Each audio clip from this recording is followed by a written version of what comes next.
Mesdames et messieurs, bonjour à toutes et à tous. Le 6 décembre se tiennent les élections professionnelles de la fonction publique. C'est une date importante puisque c'est à cette date que vous allez choisir celles et ceux qui vous représentent dans différentes instances. Vous serez nombreux à voter pour ces élections professionnelles. 5 200 000 agents, titulaires et contractuels, pour permettre de mettre en place, de reconstituer 22 000 instances de représentation. Des instances qui traitent de questions extrêmement collectives, comme les conseils supérieurs dans la fonction publique d'État, territoriale ou hospitalière.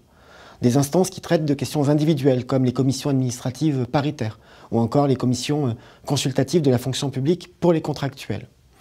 C'est un moment important et c'est un moment que nous préparons depuis longtemps. Les élections, l'organisation de ces élections a mobilisé l'ensemble de la direction générale de l'administration et de la fonction publique, les employeurs, les organisations syndicales, pour que cette organisation soit aussi réussie que possible. Nous voulons un scrutin qui se déroule bien pour des résultats qui soient incontestables.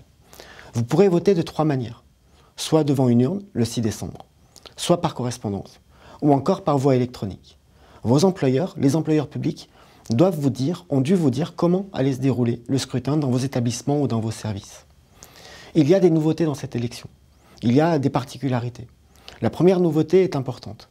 Elle concerne l'obligation faite désormais aux organisations syndicales, aux candidats et aux candidates à ces élections professionnelles, de présenter des listes équilibrées. C'est-à-dire que nous voulons et nous souhaitons, avec l'ensemble de celles et ceux qui ont préparé cette élection, que les listes de candidatures soient représentatives de l'équilibre entre les femmes et les hommes dans les effectifs qui sont représentés. Dans un corps féminin, il faut qu'il y ait plus de candidatures féminines. Dans un corps masculin, il faut qu'il y ait plus de candidatures d'hommes pour faire en sorte que les instances soient une photographie exacte, précise, finalement réaliste de la réalité des effectifs et de la réalité de la vie dans les services.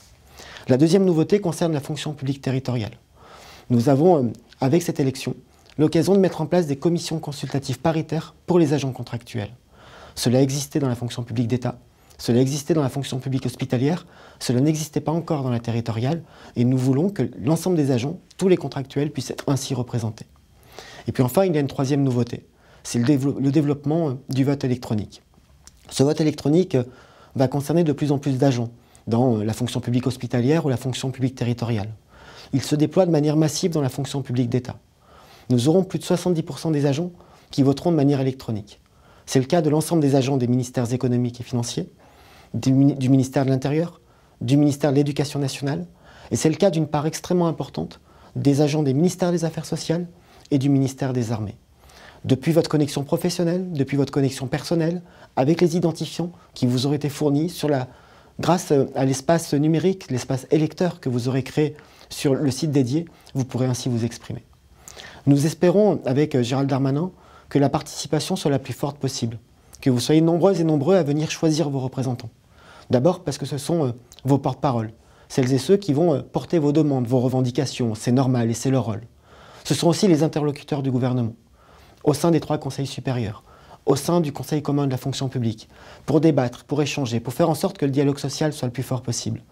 Les syndicats, les organisations syndicales, les représentants du personnel ont besoin d'une participation forte pour être les plus légitimes possibles et les plus forts possibles dans leurs discussions. Et le gouvernement, les employeurs publics, ont besoin d'organisations et de représentants du personnel qui soient les plus légitimes possibles pour que le débat social soit de qualité. Le 6 décembre, votre voix compte et vous choisissez vos représentants. Nous comptons beaucoup sur vous, nous comptons sur votre participation, nous comptons sur vous pour saisir de ce droit à l'expression, dire comment et par qui vous voulez être représenté.